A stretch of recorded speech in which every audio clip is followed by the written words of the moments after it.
All right, guys.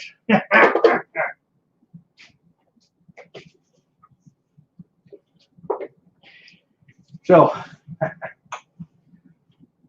I am totally redoing this. What you're about to see, I did, and YouTube was down. So, I put everything back the way it was. Here we go. Okay. So, I'm getting ready to resize some cases. Shortly here, I'm going to put a bunch of you on live. Whoever wants to come on live can come on live, but for about the first 15 minutes, I'm going to just kind of show you some things. It's the way I do it, and it might help a lot of you. So I know there's going to be questions. How do you clean your brass? So first off, I want to thank my awesome friend, Ken Walrath. He sent me 31 pounds of 9mm cases, and we don't know where these ballots went, really.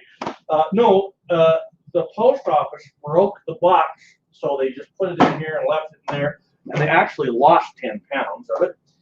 So anyway, maybe if they would find, you know, the Trump ballots, they'll find my brass with it, right? So this is how I clean my brass.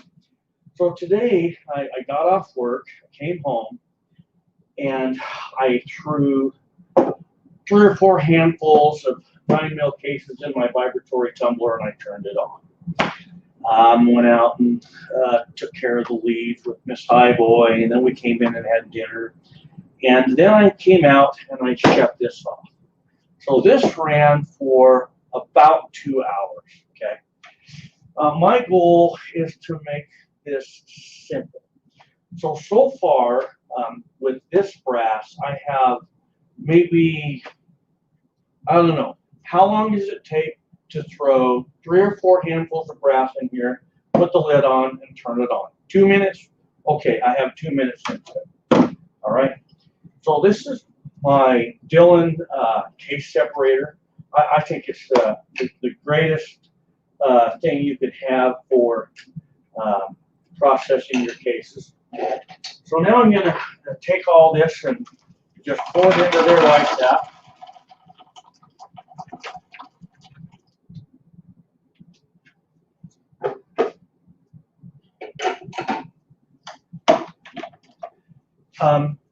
You can put hearing protection on if you want. It's pretty loud. But if there's kids around, you should have them leave or put hearing protection on them, okay?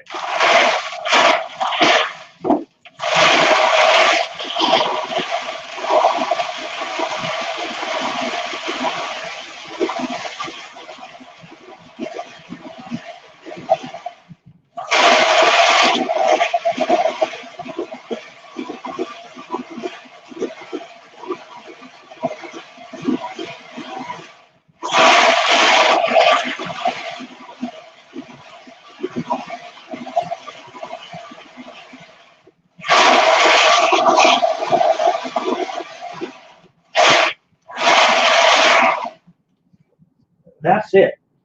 That's all. The longer I spin that.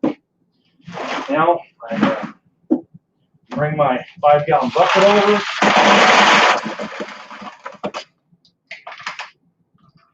Dump it all out. Now what you can do, take your medium,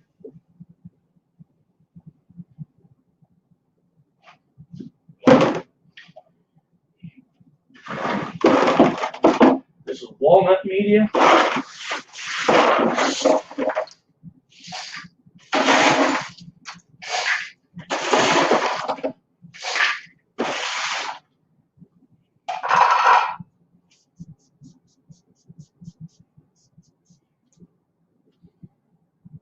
Brass butter by Accurate Outdoors. Best stuff you can get your hands on. So my goal is I just want to shoot, and I want to remove all the steps that slow me down. Okay.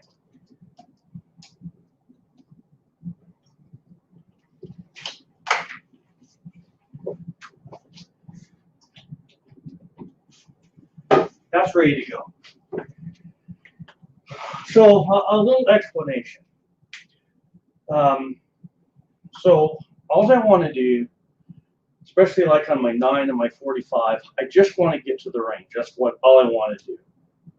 So right now, I'd say I have about 7 minutes max into cleaning my cases.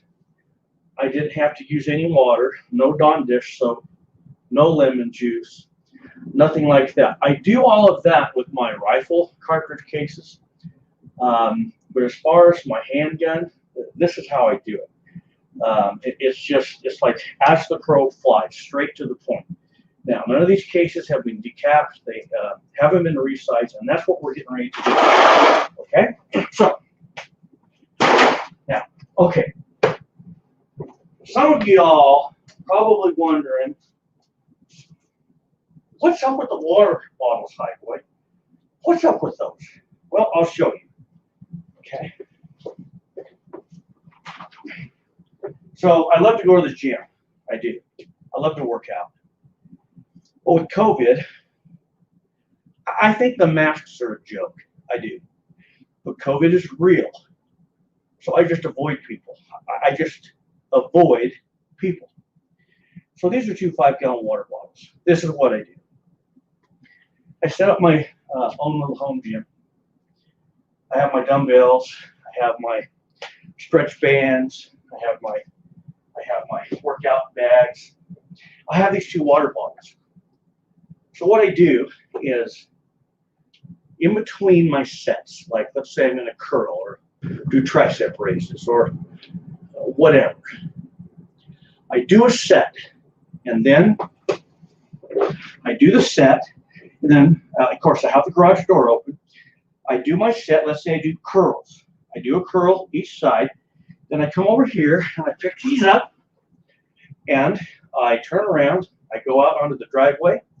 I have a path I follow, and then that path takes me to the front door. I turn around at the front door. I come back. I come in here like this. I turn around, and I set the bottles down. Then I go and I do my next set. After that set, I do this again. And so through each set, I pick these water bottles up, and I do my trail to the front door and back. I try to do at least 20 trips with these 5-gallon bottles per workout. Okay? It's an excellent workout. Okay? There's something else you can do with these. Now, if you have these, don't set them down on the corner. You'll split it. Either set them down like that, or set them down like that. If you set them down on the corner, you put them on a pad and roll. Okay? This is something else you can do.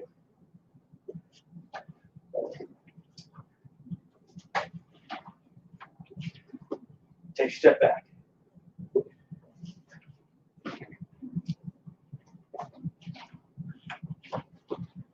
Take a step back. And you can alternate sides, back and forth. So, I stress that because this is a crazy world, okay? You want to stay fit for the battle. That's what I do. My whole mindset, every day, my mindset is about survival and the capacity that I can do that. So, whatever you have to your advantage, where you live, think about it, think outside the box. Whatever your physical limitations are, do it, okay? This bag right here, brute force, freaking awesome. All right. Let's come over here.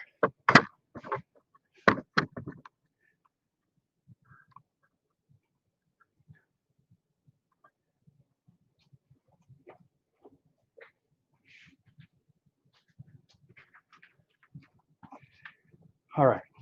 I'm going to dip into the gold. Pure gold. love gold, don't you? All right. So now we have this brass. I want you to think about this. You go to the range, you shoot.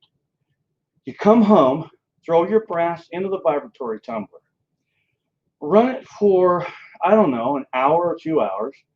During that time, you can clean your firearms, get them put away, you have a little something to eat. And by the time you're done, your brass is clean, and now you're ready to go ahead and go from there. Look at this, man. We got some amazing, amazing chewed up pieces of brass. That's okay. We'll recycle those, okay? So now I want to say this. These are range cases. Once I process them through in the way I'm about to show you, after that, once I shoot them through my handguns and I pull them off where I'm shooting, from there, I don't have to go through here. I just run straight through my Dillon, okay? But you're still going to do a visual inspection before you run through your Dillon, that's for sure. Okay, that's big. That's a big place that bites guys. They don't really inspect all these. They just throw them into the case feeder and then it bites them. So, all right. Now I'm going to talk about my 3-die setup. Shortly here, I'm going to invite y'all on. Okay, hang with me. So my 3-die setup is my Mighty Armory Decap and universal decap and swage die. This universal decap, I've never broke the decap pin. I can't tell you how many cases I've decapped with this, how many primers, okay? You can also use this for swaging. It's one of the most, okay, I'm going to say this is the most precise swager you can get, all right? So first thing we're going to do, we're going to go ahead and decap a cartridge case like that. Now, I want you to come with the mindset that when you reload, you have issues. Like out of a mag full, you might have, some fill from 1 to, I don't know, 7 or 8. I don't know. More than likely, it's normally somewhere around 1 or 3. Guys will say, I don't get it. I got 1 or 3 of these that they just won't feed. Okay. So I'm going to show you this. I'm going to be taking some measurements. Bear with me. Okay. Now, we're just looking at the needle. We don't have to read the entirety of this. We just know that our needle is at about 79.5. Okay. So in the description box below, there's 2 die sets that I have listed. The first die set is to this set, and it has the titanium carbide die. The second die set, you'll see, it has the full-length die. Now, you don't have to buy both entire sets. You could buy like this set here, and then you can get a hold of Redding and just buy just the full-length die. What we're going to do is I'm going to show you how both these dies work to size them to where I want them. I get a lot of guys, and they see my shooting videos. They go, man, how do you sit there and go bang, bang, bang, bang, bang, bang, bang, and never have one fail? This is how. So this one, it measured right at 79 on the mouth. Now, I just sized that to about 71.5. More than likely, that's going to fit a pistol, the average 9mm out there. But some can be a little tighter. So after I run it through that second die there, the full-length die, look at that. Now, as I'm going, I'm doing a visual on these cases. All right, I'm going to do a visual.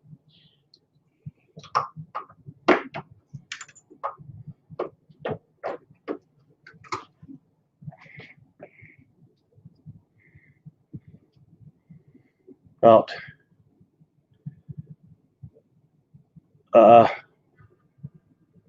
72.5. All right.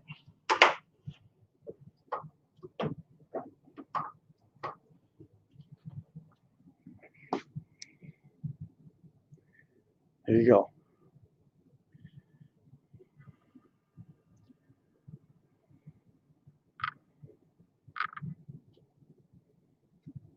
Okay, that's an oblong case. That's okay. When we expand this, it'll fix that. So let me explain what's going on here. The first die, it's a carbide die.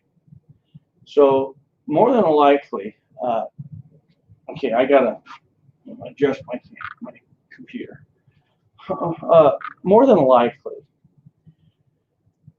if you have, let's say you have a batch of cases you bought new, and they're only running through your semi-auto pistol, this die is going to be more than adequate. But when you are dealing with range cases, you have multiple cases that have been shot through multiple pistols and multiple head stamps, different lots. So, and they're going to have different spring back. And what I'm doing is I'm kind of addressing my spring back in the way that I'm sizing them more uniformly. So when I run it through, okay, I'm going to go ahead and decap, okay? When I run it through the carbide die, it's going to size it down. I'm going to be in the neighborhood, okay. That one is 73, all right.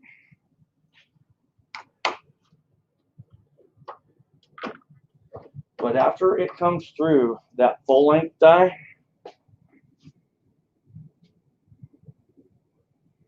bam. Now, to a degree, you can go either way. If you want to go through the full length die first, you can.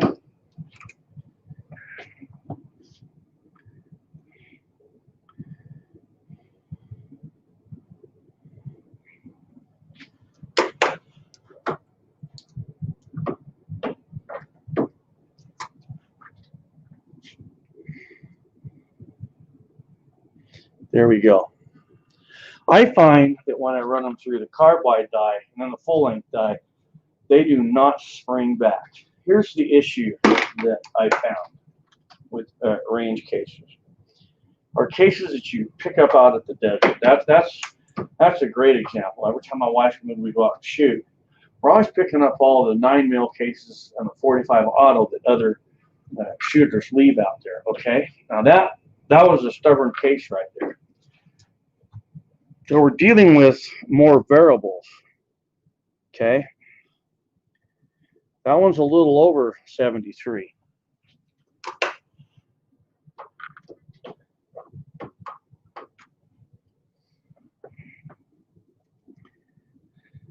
There you go, 70. So what I'm doing by running both my dies, how I came onto this was before I used the full length die, all I had was the carbide. Well, I think I had the full length, but I was running the carbide set and I was having issues with cases feeding. They wouldn't chamber, they wouldn't quite fit. It wouldn't quite pass my case gauge, right? I was like, all right. The full length die, it's set up with your cam over, and it sizes based off all the real estate off that case. So when you get done, that sucker, it's sized down. If I could only use one of two dies, I would eliminate this carbide die and I will go with just a full length. And I'll show you something else you can do. This is just giving everybody ideas. Watch this. If all you have is a full length die, you can come up like that and then spin it. And now watch.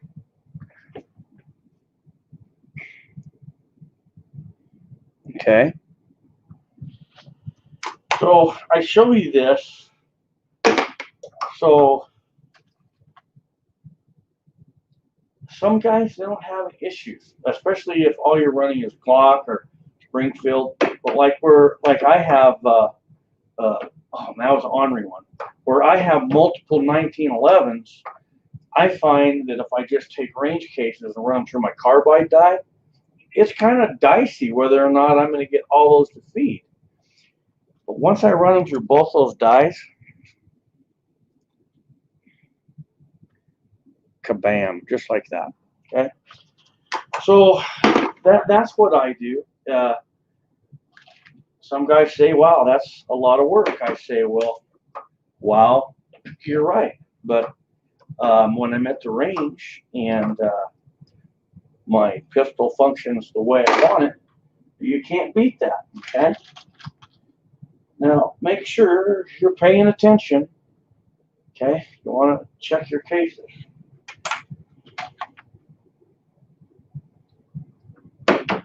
So there's a particular case. I forget the name of the case, but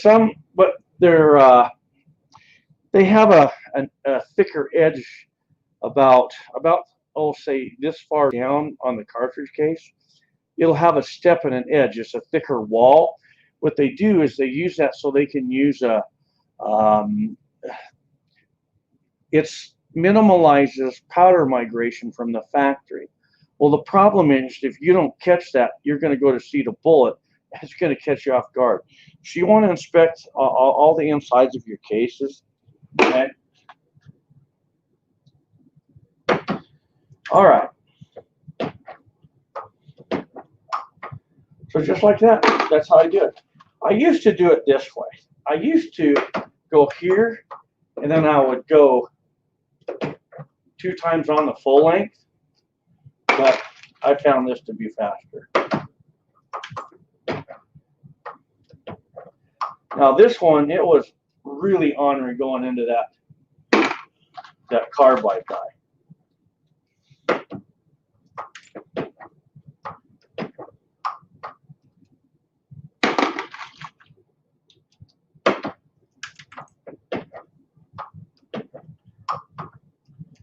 All right, I am ready to start bringing people on, and we're going to have a good time, and I'll tell you why. Because I really like the viewers. I think you are all so great, and it's always my goal to always help everybody that I can. And what I like about this group is there's a lot of the guys that are on the group right now that I see in the comments. Well, they're part of the Facebook groups, and a lot of you are on my forum. If you're not on my forum, I built my own private forum. It's a private forum. You know, you can go be part of Facebook if you want. That's cool. I'm on Facebook. But do you want a place to go where you're kind of protected away from the world? Go to 76highboy.com. And after this live stream, I will approve you. So this is what I'm going to do.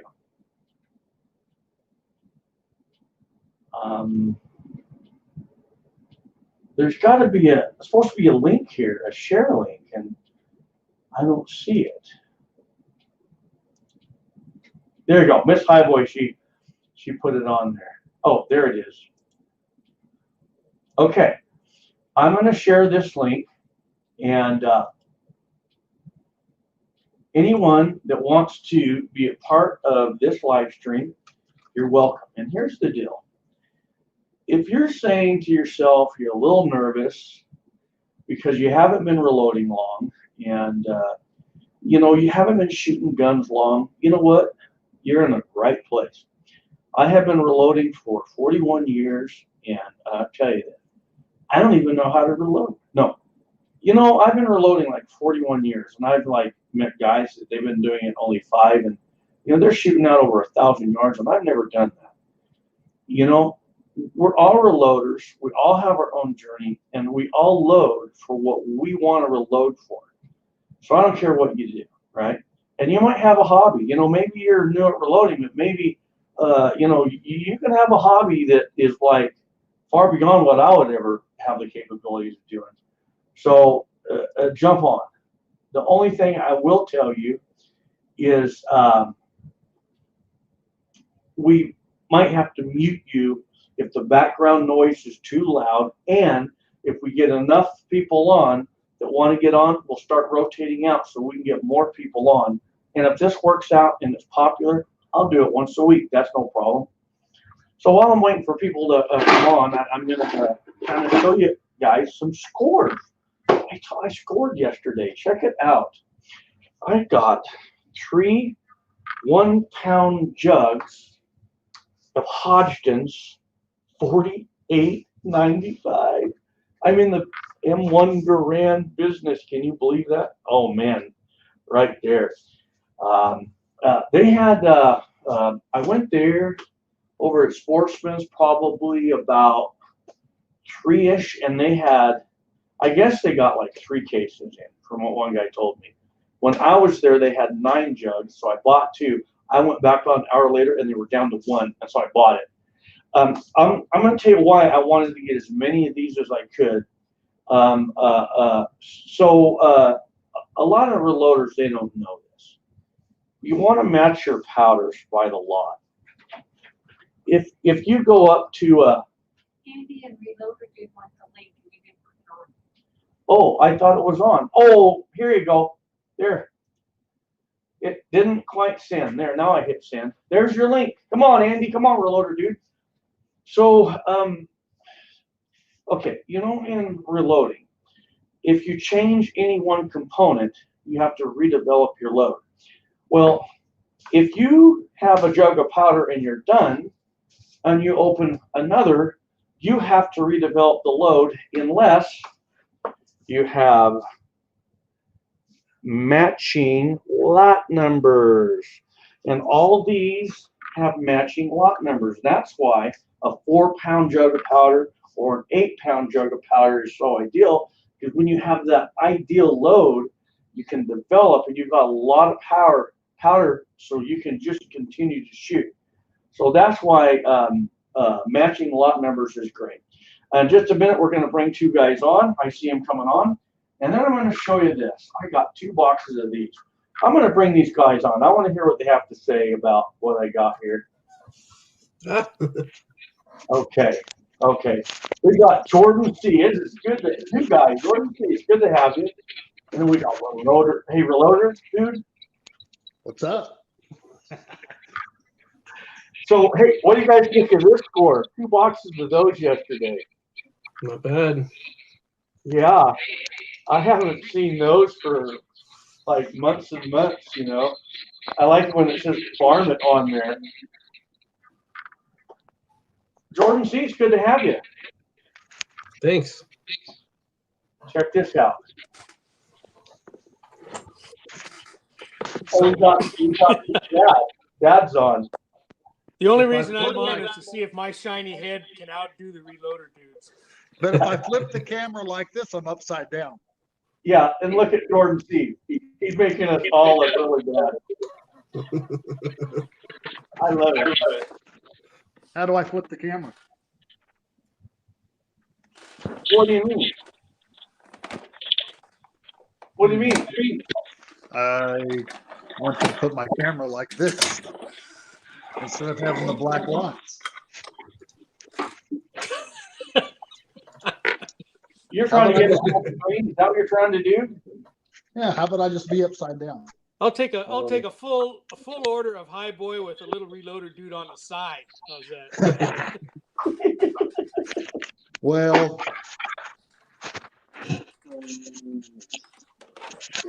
it won't let me flip it.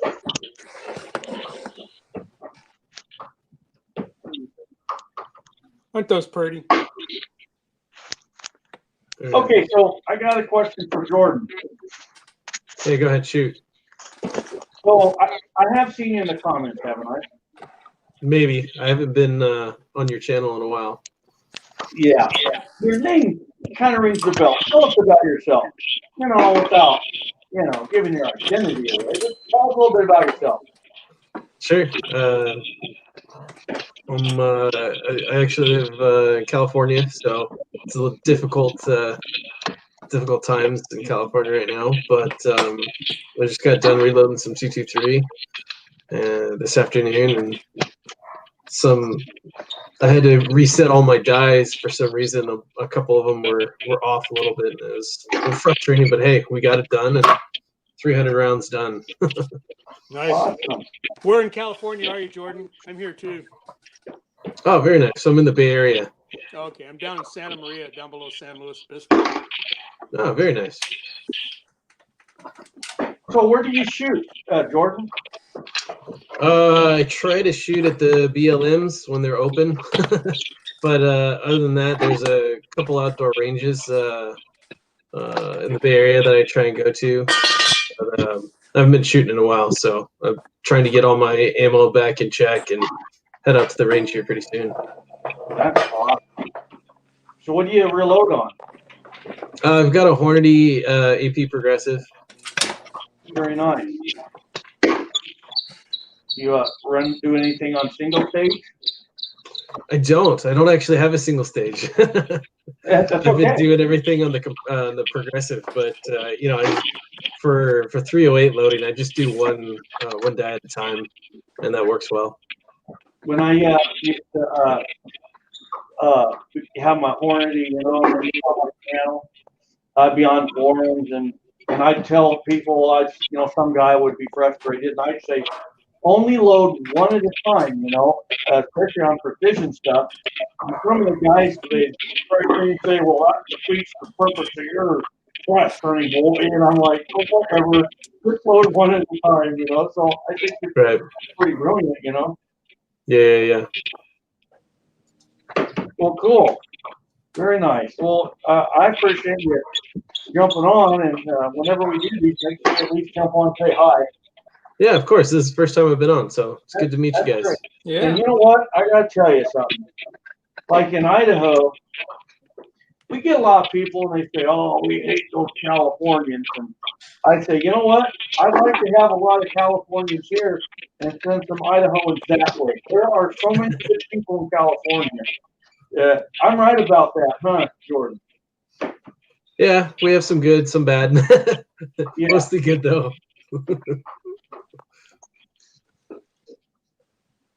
Okay. Look at that. Woo! 4-7 Cavalier. That is so awesome. So, for right now, I think we can get one more on, huh?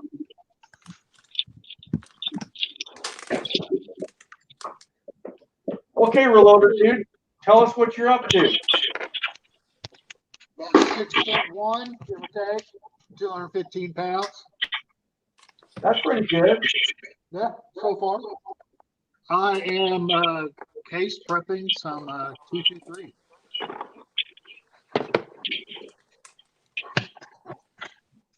Very nice. So, what have you been shooting? Like, you been shooting lately? I didn't hear you. What'd you say? Have you been shooting lately? Not really. We've had a real bad ice storm in my area, and I've been cutting trees down and getting them off my pickup and trying to get them off my house. So here lately, I haven't been doing a lot of shooting, but that's relative. You know, some people, you know, they shoot once a year and they call that shooting. You know, I kind of shoot a little bit more than that. So, you know, normally I would shoot probably 2 days a week, and now it's been 0 for about the last 3 weeks. Yeah. How many times a year do you shoot, Jordan?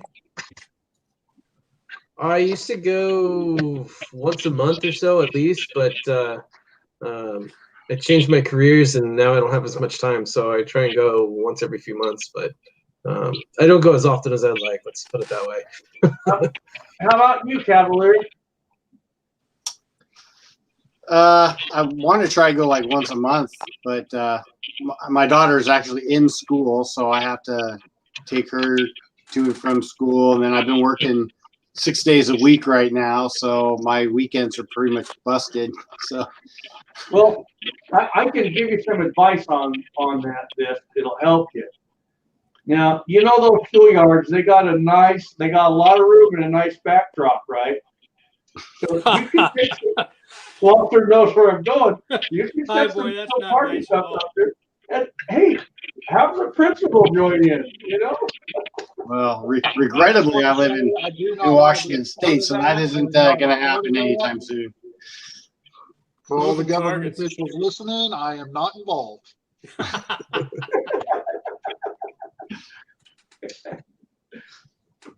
Okay, Walter, you've been shooting a bit lately, huh? Yeah, this last year I've been shooting a lot more.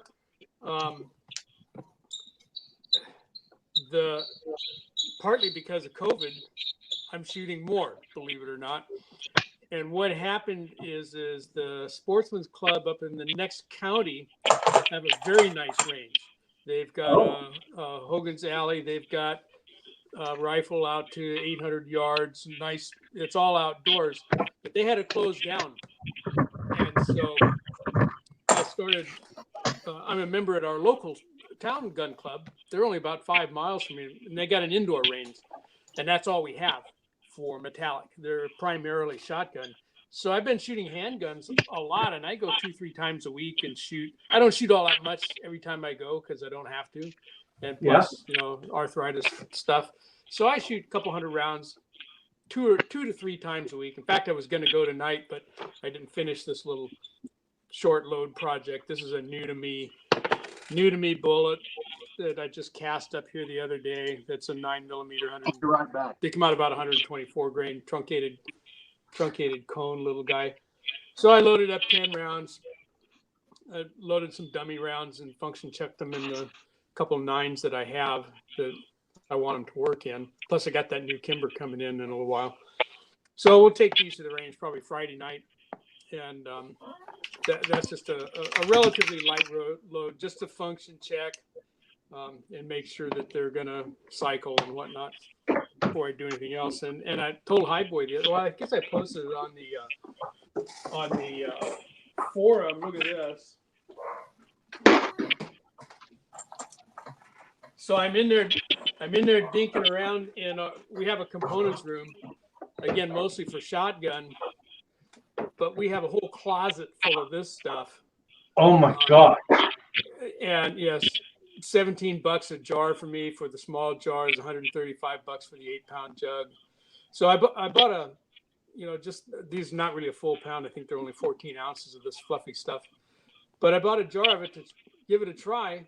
I'm actually in pretty good shape with most of my other common powders, but Highboy brought it up on channel and said, hey, this stuff works pretty well. So I'm literally going to give it a shot. In fact, some of these guys here, these have tight group in them now just because that's what I normally shoot. But as soon as I make sure that this velocity that I've got these running at are going to cycle, then I'm going to try that 700X. See how That's that awesome. goes. So I was happy to see that. I mean, $17 for a jar, that's pretty darn cheap. That is cheap. I can't believe that. What do you think I paid for a jug of that right there? Today's prices, I'd guess $30. I was gonna say probably $27, $30. 37. 37. Yeah. That was at Sportsman's too. They are really good about keeping prices low. I'd mentioned in the side chat before we got live that I'd gone into the local gun shop and he had CCI small pistol primers. Guess how much? $75. $100 a brick. Oh, No, it's not happening. I'm still good until next year.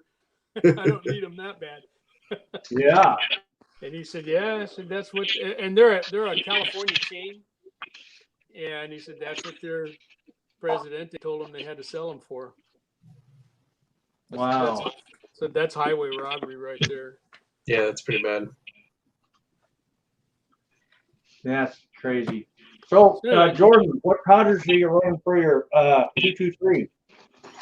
Let's see. I have H335 for my 223. I picked up some CFE 223 as well a couple weeks ago off Powder Valley. I want to give that a shot. I actually haven't used that stuff before, but I got it for some 6mm arc. Have you guys checked that cartridge out yet? No. It's on my to get list. Yeah, I put an order in for a barrel, so I'm just waiting for that to come in. And of course, brass. Brass is super hard to find for that one right now. It's 6.5 arc. Is that what you called it? Arc. 6mm arc. Yeah, it's Hornady's new AR platform cartridge. Wow. I'm going to check that out. That's cool. What powder are you running, Reloader Dude? Depends on the day of the week. I've got some, what do I got? I don't know. I'd have to go over there and look. I got CFE 223. I have some AR comp. I have some 4891, I believe. Was 95, 4895. I don't have my glasses on, so I can't see over there. I'm kind of old. Kind of happens, huh? How about you, Cavalier? What do you use for 223? I'm using Shooter's World Match rifle right now. I got another 8-pound jug on back order. Mid-South Shooters actually allow some back orders of Shooter's World, so I got a couple more 8-pound jugs of Shooter's World, some Blackout, and some match rifle, and then I got a jug of TAC I haven't tried out yet, and I have some load data for CFE 223 also. Those are all good powders. You know, what about you, Walter? What do you use for but you don't have 223, do you? Yeah, I do. Oh, you do? I have a really nice sub MOA AR-15 that I built, but I hardly ever shoot it now because our outdoor range is closed. And we used to be able to go into the national forest here. The border's right up against town, but our national forest here is closed to everything right now.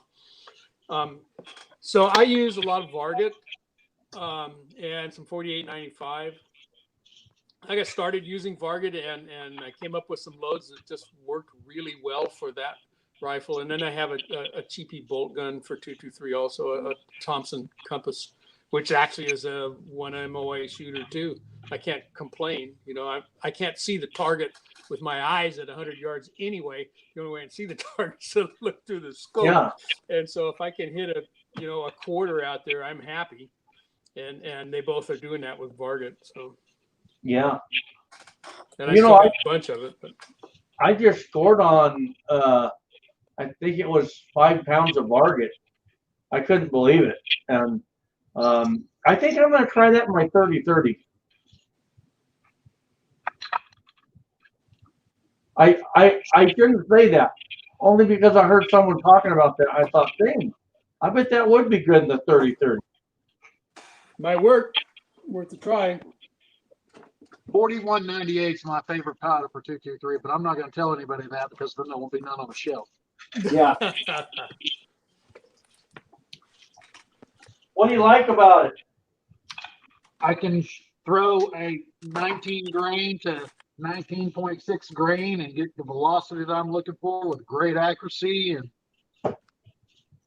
so I don't have to throw in the 25 grain range. I can throw the 19, 19.2, 19.6.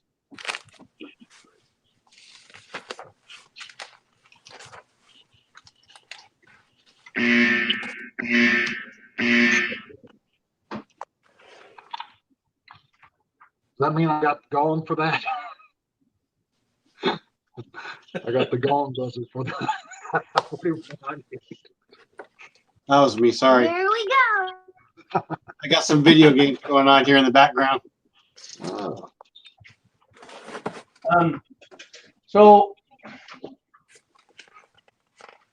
out of my Sierra loadout manual, just 150 grain. I'm live on video, so if you all are coming out here, you're all going to be live on video as well. Oh, we want to see. You want to? They ran off. So for my 30-30 Winchester on 150 grain flat nose bullet, on the Varget, you know what? It's slower burning than the TAC, and I've heard really good things about TAC for 30-30. The min charge on Varget is 28.8, and the max is 34. That's quite a spread for a 30-30.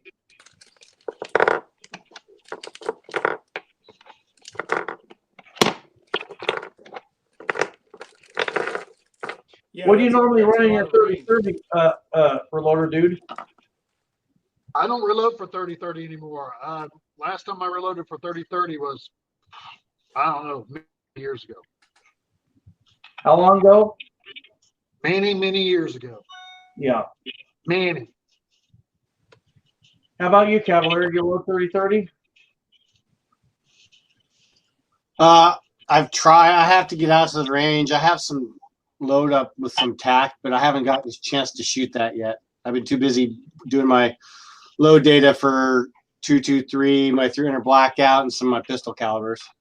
I kind of go through seasons with my 30-30. You know, I'll go out and I'll tear them up, and then I get, you know, I kind of get satisfied, and then I'll put them away. A couple years later, I'll pull them all out. It's like a reunion, you know.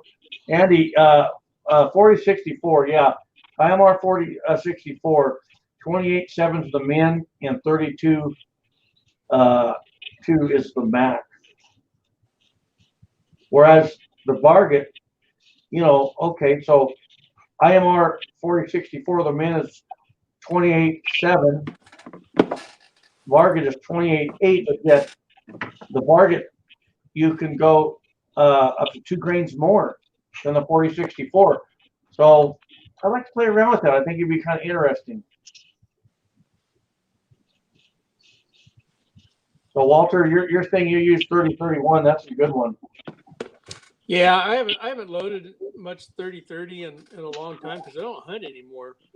And so, in fact, the Model 94, I brought it out of almost, I would say, out of mothballs. I hadn't shot it in probably 20 years, and I drug it out and loaded some up and went shooting. And that was at the same time that I bought that 3855, and so I was out loading for that to try it, and then said, well, I'll load some for the 30-30 as well.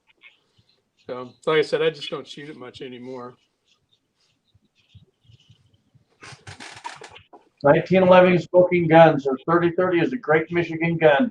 Many deer on the buck poles. So when are you gonna get your timber then? Me? Yeah.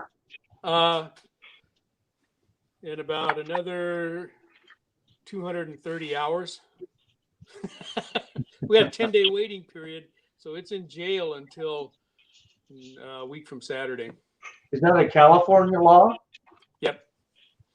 We can buy one firearm every 30 days, and I had just bought that little SIG 380, and so today was the first day that I could. My 30-day period was up, so I went in and paid the Kimber off. They had ordered it for me and had it in the shop, and we're hanging on to it. So I went and paid for it today, but now it goes into their safe for 10 days before I can put it in my hands. Wow. Man. Yep. What are your laws like, Cavalier? Where do you live? What state? He's Washington State. Washington State. What are your laws like? Is there wait time? You know, it's been so long since I've actually. Yeah, there is, and we have local law enforcement has to do all our background checks and stuff. We used to a couple years ago. We used to, if we had our concealed permit, we could pretty much walk in and out same day, but not anymore. Really? They went backwards with that, huh? Washington and Oregon both are following close behind California. It's a sad thing to see. Yeah, my Ruger 1022 is now an assault rifle. Yeah, I read about that one. Well, they're scary. They're really scary. I guess, yeah. Yeah. What about you, Roy? What's the waiting time for you? Do you have a waiting time or what? You go to the store at 5 p.m., pick your gun out at 5:05 p.m., you'll be out of there at 5:15 p.m. with the firearm. That's how it is here. You have to do the little background check, you know, the government background check, and you're out of there. And it's all electronic, so it goes through fast. Well, where I'm at, if you have a concealed weapons, you put it down, you buy it, you walk out.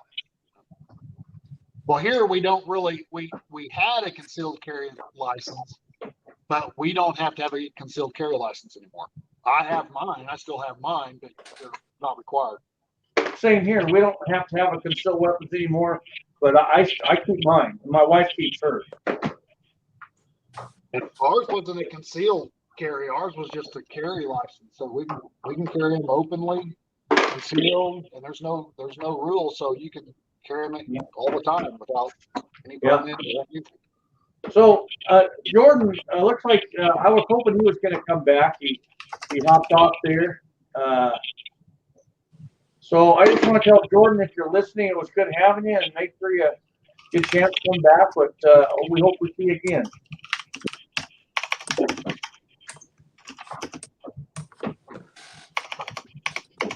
So I have a question for you guys. Hypothetical. Just hypothetical. Like you see on Biden's website, they want to ban online sales of firearm parts, and they want parts. You'll hear once in a while they'll talk about serializing all gun parts. I just don't see it happening, but you never know, huh? I think some of it's just lip service, but you got to prepare for the worst and hope for the best, right? Yeah. I have an extra lower. That's the part you need. That's the serialized number, which you hear people talking about. Oh, they want to do this. They want to serialize.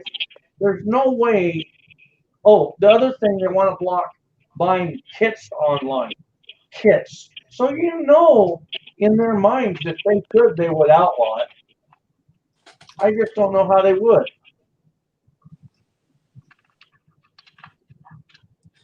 Well, here in California, in order to have an AR-15, they have to be so castrated as to almost make them not even fun to shoot anymore. You can't have a telescoping stock.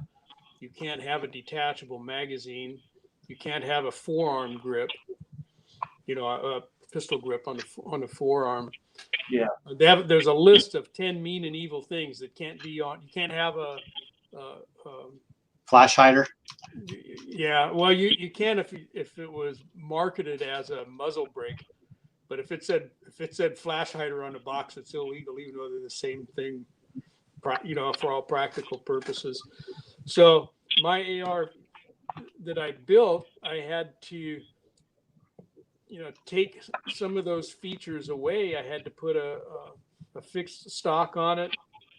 I had to put the kind of a magazine repair type of a thing on there where I have to take the firearm apart, which means pull the takedown pin, right? And then you can eject the magazine.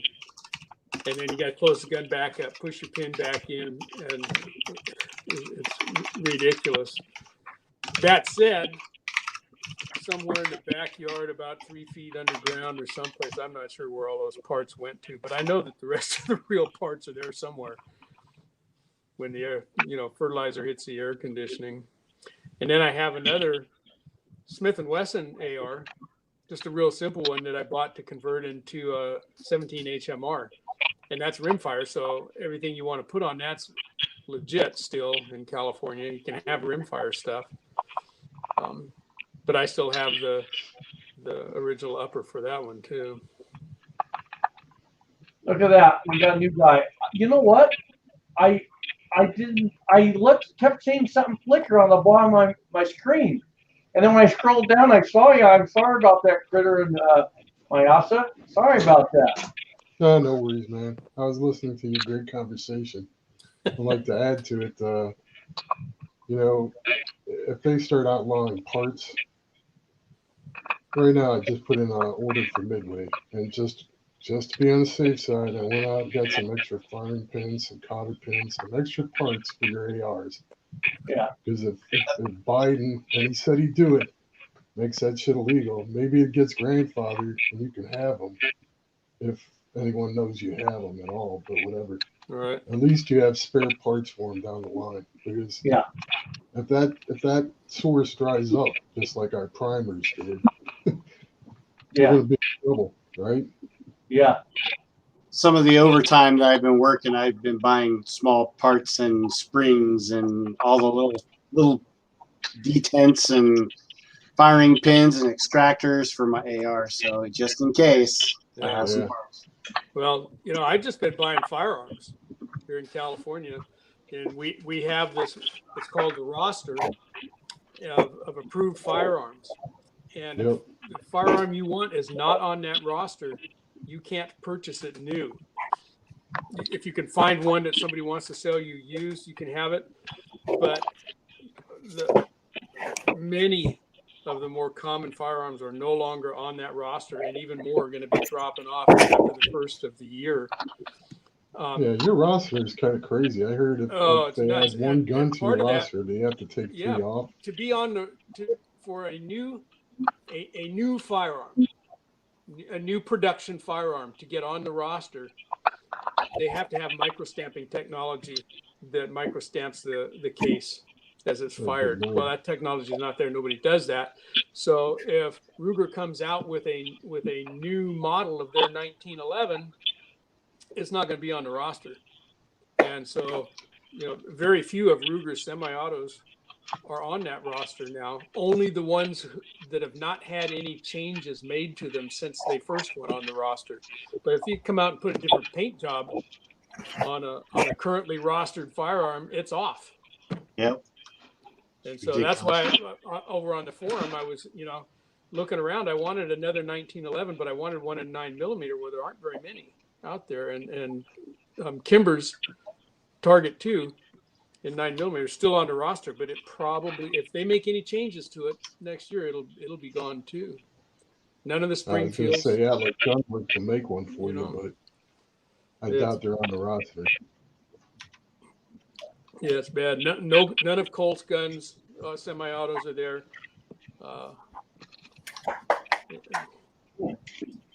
Terrible. So anyway, I'm buying up what I can now, what I can afford, because I know the pickings are going to get slimmer and slimmer. Yeah, even the bullets are getting like hard to find nowadays. Yeah, ammo is thin.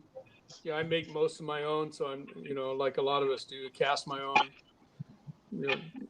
For the most part, I still shoot some factory projectiles, but I enjoy the casting part too, and so I make a lot of those. But even at that, try to find That's lead. a lot of work, man. What do you do from wheel weights? No, wheel weights are against the law in California. Oh, good Lord. I knew it. You can't. We don't have lead wheel weights here anymore either. We got zinc wheel weights, and so I make. I don't think zinc is any working with healthier zinc than bullets lead. too, because it won't be long before they outlaw lead bullets altogether. But you can find lead around still. I've got a pretty good cache of casting lead. I bought it while I could from another source. It was actually range scrap lead that I had a pretty good source for. So I got a half a ton of it. That'll last me. I'm not going to shoot another 50 years anyway. So, but You got enough to survive, these for you to live, right? The just rest of your life. Stock get out up. and cast your own bullets, cast your own, and reload your own. That 9mm round right there cost me a nickel to make the whole thing. 3.5 cents for the primer, penny for the lead, penny's worth of powder. Cases are free. So we got a couple of questions. One's from Rod Claire. The other is from Michael Lawrence. So I'm going to ask Michael something. I will give him a chance to reply. And while he's replying, we'll answer Rod's question. So first off, Michael Lawrence, he says, I've been looking at the Redding Big Box 2 for the first press. I think that's like the best single stage you could buy. But first, tell us how many calibers you're loading for and how many rounds a month do you shoot? So now let's answer Rod Claire's question. Oh, Michael doesn't know. Well, all right.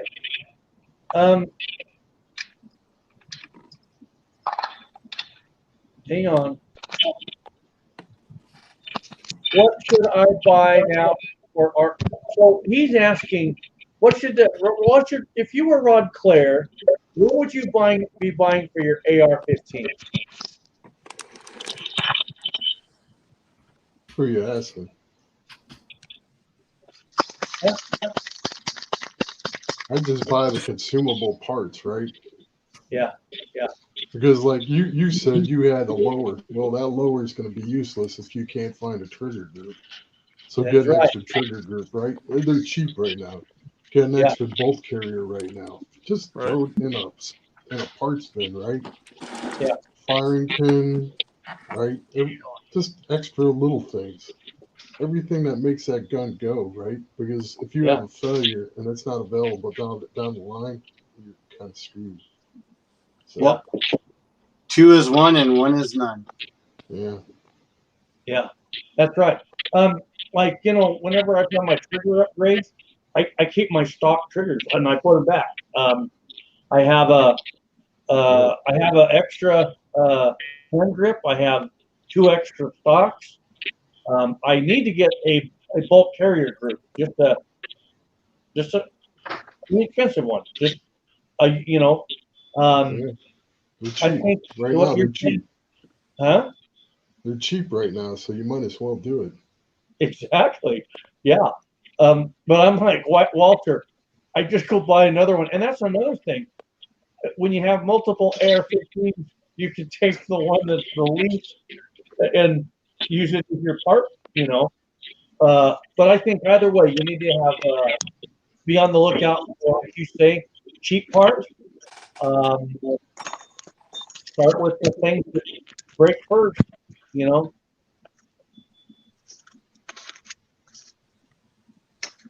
Okay, so I'm going to just tell Michael Warren what I'm thinking for his first press.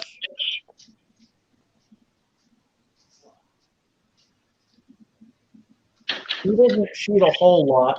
I think the single stage would be really good if you don't shoot a lot.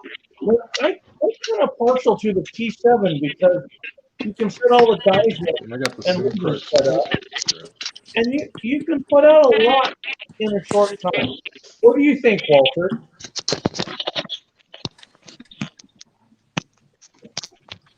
Buy once, cry once.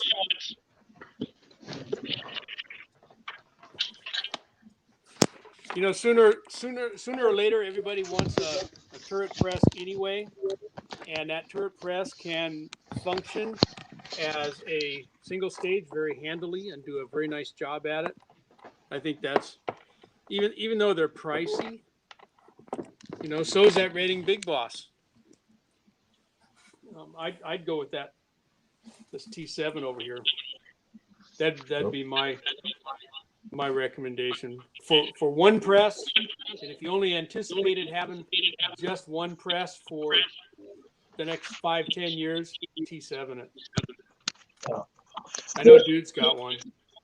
I have 2 rating Big Bosses. I do. One of them I have set up. I can pull my bullets with. I do my own bullet, funky weird way to pull my bullets. But the other one, I plan on using one again to like 1,000+ yard shooting. I think that the Big Boss, it has the corner on that. It's just extreme precision reload. But if you're not into that, and you want to load multiple calibers and be able to put a little bit of volume out with still a lot of precision, T7 hands down for me. That's what I would say. I had 2 other single stages. I just sold my rock chucker because I never wasn't using it anymore, and I have a Hornady single stage. But the only service the Hornady single stage sees anymore is for sizing these guys. These are zinc bullets, and they take a little more force to get them sized. And so I use that press for that. I don't want to use my T7 to size those things. And then I got as you guys know, I have a couple of little Lee reloader presses that work as a dedicated decapping station and bullet puller and that kind of stuff. But since I got that T7 for loading, I haven't done any loading at all on a single stage. I would tell you my thoughts on it, but High Boy keeps muting my mic. Oh, sorry. With that, brother. My words aren't important. Oh, you're very important.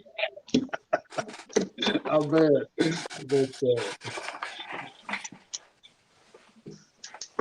Share it with us, brother. If you really want me to share this, I will. I'm not going to talk bad about any press on the market because they all have their place and they all have their function. But there's a new press out on the market that is just like a T7, if you will, that costs around $1,300. It is very pretty. It is an awesome looking press, but I would be the one to say that I would never buy that press for $1,300 because I could buy what 3 or 4 T7s for that price, and you can't beat a T7. So there's no reason to spend $1,300 on a press when a T7 at 300 or whatever it is in your area will do everything that one will do. It's not as pretty. I mean, it's green, but the other press, it's not going to do anything better than this one is, in my opinion. Now, if they want to send me one and I can test it and play with it, I'll give you an honest assessment. But I just not see how a $1,300 tour press is going to be my Redding T7. Just don't. And I want to say something to Michael Lawrence. All right. Hang on. Hang on, Michael. I'm looking something up here.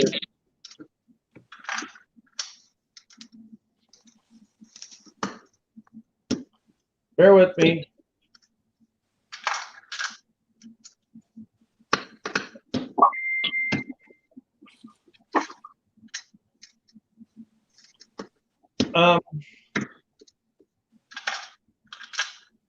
Michael, in the description box below, you're going to see a link to Brownells for the T7 turret. If you're going to order it, first off, if you can beat Brownells pricing, buy it somewhere else. But if Brownells is the cheapest, we appreciate it if you use the link below because we get a percentage of that sale, and that's what keeps the channel and the forum going. So just so everybody knows, whenever you use the link below, any of those links you click on them, and I don't care what you order off those links, we get a small percentage. So just want to put that out there. Well, thanks, buddy. Hey, and you also got to go to 76highboy.com. You know, in my personal opinion, everybody needs a single stage. They do. However, the T7 is my single stage. Now, I do have a single stage. Yeah.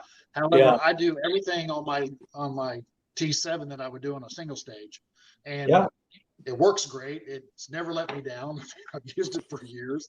Mine, I'm sure Highboy's got a few like this. Mine is no longer green. It's kind of blackish green. Yeah.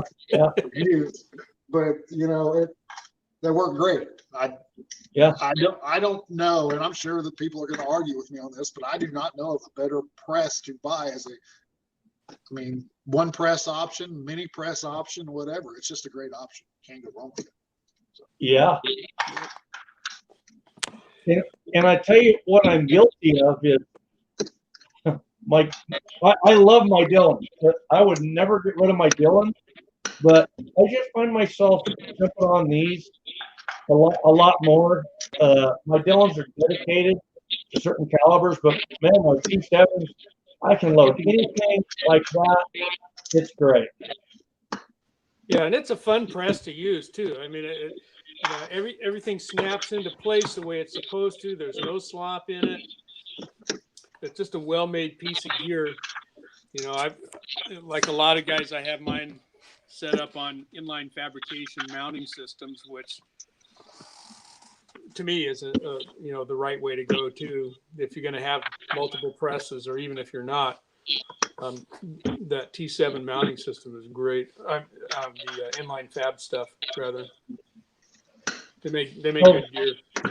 Well, guys, Critter just dropped out. He said, I dropped out feeling the effects of drugs I took for my stump, about ready to fall out of my chair. Sorry, I was getting ready to chat with Critter, and he dropped out. So, Critter, I'm really sorry, man. Get some rest and get feeling better, buddy. I'm going to bail here in a minute or so too. Hi, boy. My stomach is demanding attention. Well, What are you going to eat? What are you going to eat? I got some What's ribs. that? Some ribs? Yep. You dry rub them or you put sauce on them? Yeah. Yeah. I tell you what, I'll gas up my private plane and I'll be out there in a couple hours. Yeah. Will you really? Could you I got pick pilot me up? license, you know that, right? Could you swing down low and pick me up? Yeah. These are I smoke these, and when I put them on the smoker, I do dry rub until about the last hour, and then I'll go sauce them up a little bit. Yeah.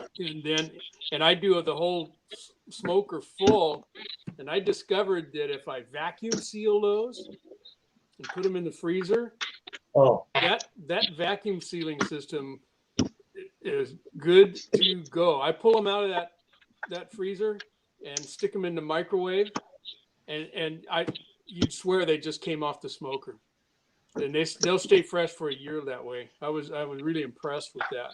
But anyway, that's what I'm doing. I didn't cook tonight. These came out of the freezer. Well, the good thing about those vacuum sealer bags is you can put them in a box and you could ship them to me, and I could finish them here. Yeah, I could pack them up in some dry ice. Then again, next time you come to Idaho, we can eat them live in front of a loader dude. You can have. I'll do that for you, reloader dude, if you can answer this question for me. Okay, let dry ice melt and go swimming in it. Do you come out wet? The answer is, you want the true answer or my answers? Because I never give a straight answer normally. The answer is there is no water with dry ice because it evaporates into thin air. However, I do like to put dry ice in my Coca-Cola because it keeps it colder. Yeah. Keeps it colder, yeah. Colder cola? Yeah, colder. Yeah. But you can't put much in it, can you? Well, the dry ice doesn't evaporate anyway. It's sublimes. It's different.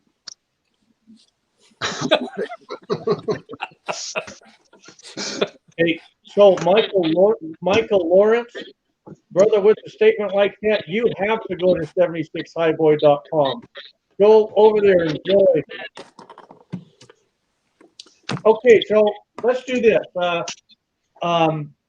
Walter's going to jump off, and we're going to jump off because I'm going to call it a day. This weekend, I'm not sure what day, I'll be doing more live streaming on the Summit City Bullets 9mm. So who here can see the comments? Who can read the comments? I can see them. I can't see the comments. I want everybody to type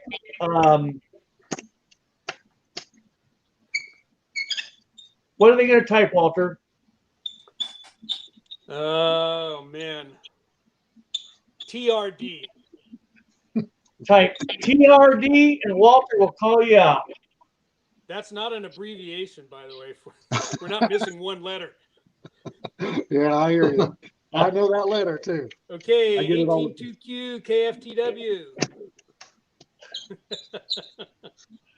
All capitalized too.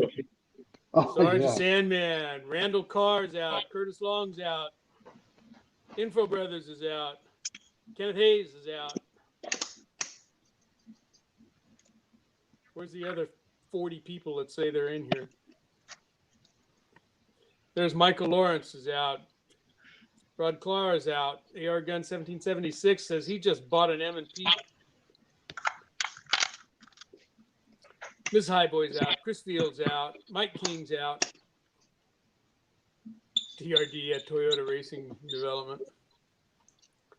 They stole that from me, by the way. Yeah. And let's see, Lee Scott, Reb Tyree, 76 Highboy Reel. Who's that? AR Gun 1776 is out. David Kratz is out. Harold Farmer, I didn't know Harold was in here. Hi, Harold, is out. MSB 9021 is out. JSG Woodworking is out. Greg McCormick is out. Daniel Jones is out. Man, we had a big group. There's still 50 up there. That's as big a group as I've seen in a while. I know.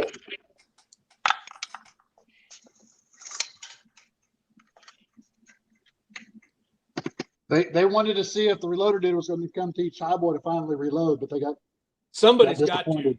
But Someone's got little do they know, me and the reloader dude are still waiting on our first manuals. JJP 161. Just a hint for the reloader dude. If he takes off the rotation lock on his phone, you can turn your phone sideways. You know, I've already done that. Did you? Thanks, and I haven't had a chance to make a video. However, you know, Highboy was begging that I come on his program tonight. So I He love paid it. you, right? You're welcome. All right. in, bro. Well, All right.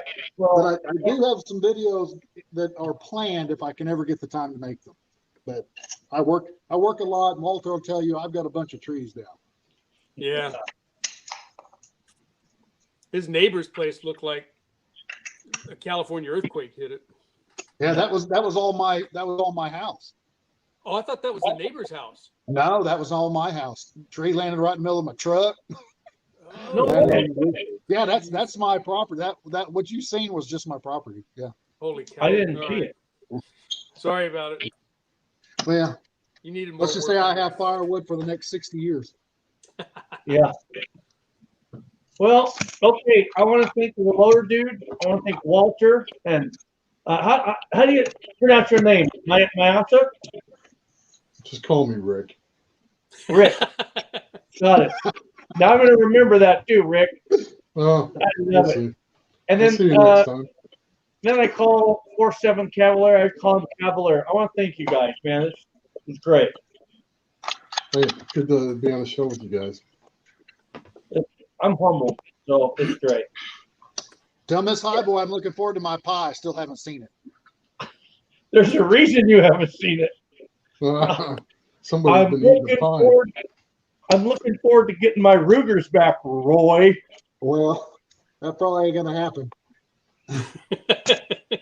Yeah, possession is 9/10 of the law. Yeah.